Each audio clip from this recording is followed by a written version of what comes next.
that eye has never really fully recovered from the beating Stewart gave him.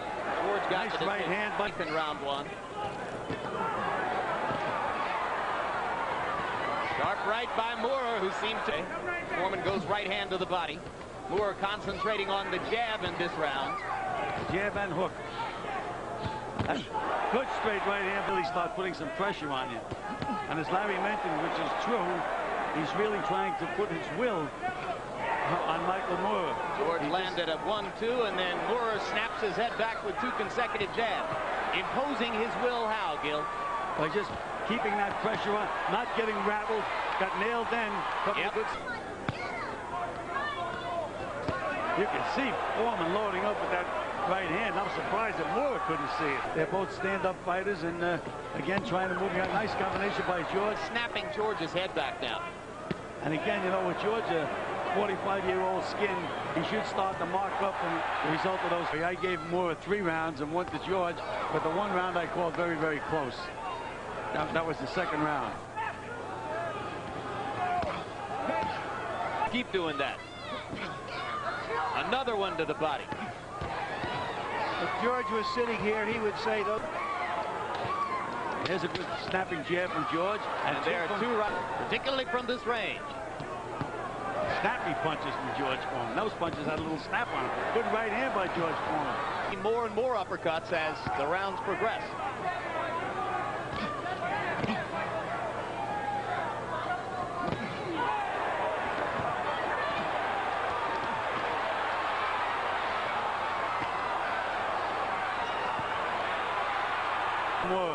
But what the crowd is responding to is that George's blows appear to be the heavier shots now.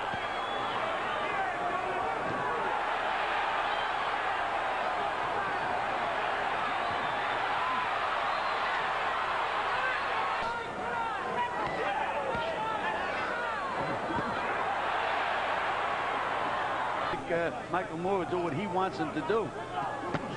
Big right hand. That's the best right hand of the fight by George Foreman. And Moore was hurt by that right hand, and he backs into a stationary position against the ropes. And a right uppercut by George. George knows he hurt him. And now Moore got into that parallel position against the ropes, which has given him trouble before, Gil.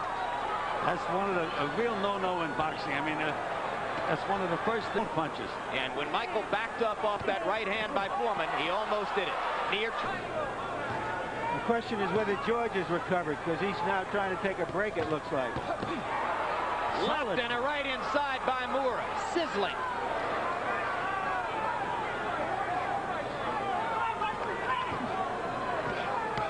When Michael Moore moves, one thing you have to give George credit for, though, is credit and will to win.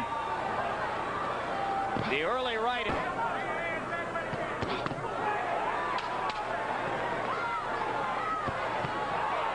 Uppercut by Moore blasted Foreman's chin backward. This is early in the... All right, here you see Moore coming on as the round...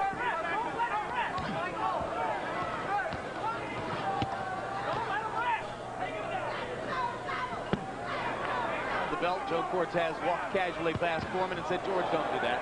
Right hand landed there, and another. And a right and a left, and suddenly Moore stopped punching, and it's Foreman's initiative. And there's that competitive spirit of George is coming out again. He feels he's nailed Moore with a good punch, and he's a good finisher. He knows how to do it. But now George stopped punching again. And takes jabs for his trouble. Foreman waiting in to set up a left hook, and another left hook. For Foreman, he's had a pretty good round here in number 10. Again, Atlas didn't counter. Atlas, here we go again with the Atlas. Michael Moore, is that... Down goes Moore on a right hand. An unbelievably close-in right hand shot. 4, 6, 7, 8, 9, 10. It happened. It happened.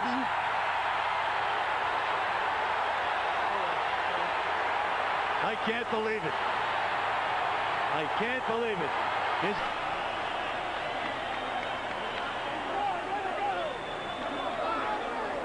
Well, we mentioned that he was having a strong round. He had set up some blows, and then that right hand anesthetized Mike. Michael Moore was not in trouble at any time until I just started landing too many short right hands right on the tip of the nose, and they just started hurting, and finally he just couldn't take it anymore. I was gonna belly bump him if he hadn't went down.